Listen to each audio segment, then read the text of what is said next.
Welcome back, everybody. This is Food for Thought Thoughts If It Were You. I'm your host, Neogentrix, and this is Season 2.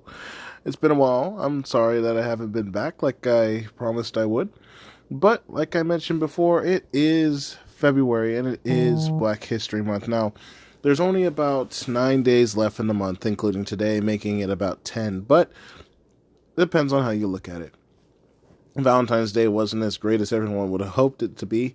And, with that, a lot of stuff happened to and fro, And as of recently, last time I heard, San Antonio was, in fact, confirmed to have some cases of the coronavirus. Now, this isn't as important as what I was going to cover today, but I figured I'd go ahead and bring it up.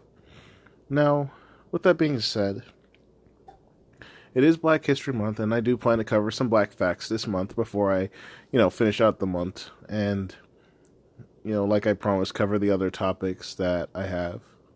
But something that I wanted to go ahead and cover, because I wanted to make sure that other people understood it, is what is empathy? What is sympathy? And, how they differ. Typically, we don't really consider these two things to be separate. A lot of people consider them to be the same thing or be related to each other in some way or form. And they're not wrong.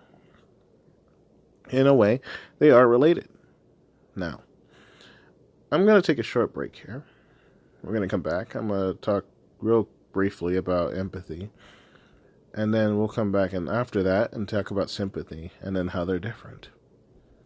So, let's get started, shall we?